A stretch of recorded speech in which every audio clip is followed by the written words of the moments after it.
হরে কৃষ্ণ, জয় নিতাই, জয় গৌর। বাংলাদেশের সুনামধন্য 3 শিল্পীকে ভক্ত সংঘ বাংলাদেশ কেন্দ্রীয় কমিটির পক্ষ থেকে সম্মানী পদক দেওয়া হইল।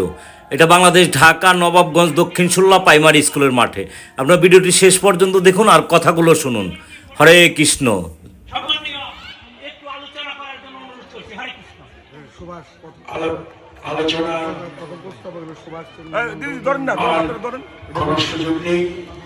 আমি আজকের এই সুল্লার বৃন্দাবনে দাঁড়িয়ে বাংলাদেশ ভক্ত সংঘের সমস্ত ভক্তবৃন্দকে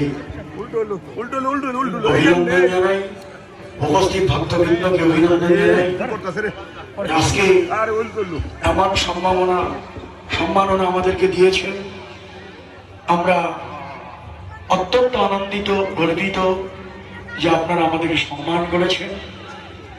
আপনারা আমাদেরকে আশীর্বাদ করবেন, এভাবেই যেন আমরা বৈষ্ণব পদাবলীকে বিশুদ্ধভাবে পরিবেশন করে বাংলাদেশের ভক্তদের মনোরঞ্জন করতে পারি। আর আপনাদের মতো বাংলাদেশ ভক্ত সংঘের সমস্ত ভক্তপ্রাণ ভক্তদের শ্রীচরণে আমরা শতকোটি প্রণাম জানাই, সল্লাবাসী ভক্তবৃন্দকে প্রণাম জানাই।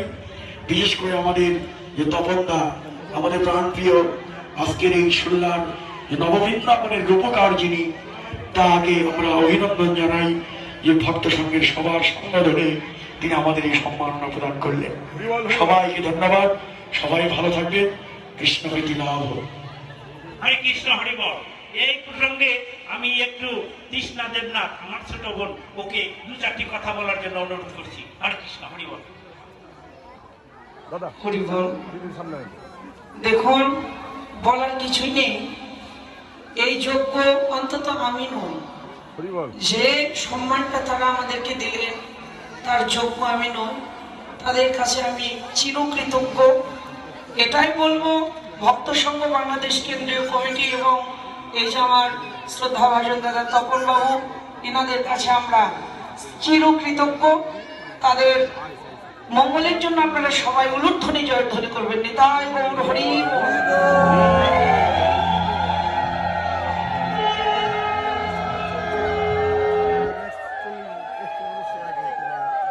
হরে কৃষ্ণ, হরি বল। এই প্রসঙ্গে আমি সমীর কৃষ্ণ দাস গাইবান্ধা, তাকে 2-4টি কথা বলার জন্য অনুরোধ করছি। হরে কৃষ্ণ, হরি বল। হরে কৃষ্ণ। সুধীজন সাধুগুরু বৈষ্ণবীগণ, এখানে আমার পরম বৈষ্ণব কীর্তনিয়া বাবু অমর ব্যানার্জি, যার চরণে কৃপা পেয়ে আমি আজ আপনাদের মাঝে এসেছি। আজ বাংলাদেশ কেন্দ্রীয় ভক্ত সংঘ কমিটি আছে বলে সমীর কৃষ্ণ দাস এসে আপনাদের মতো পরম বৈষ্ণবের চরণ সেবা করতে পেরেছে। আমি বেশি কিছু বলবো না।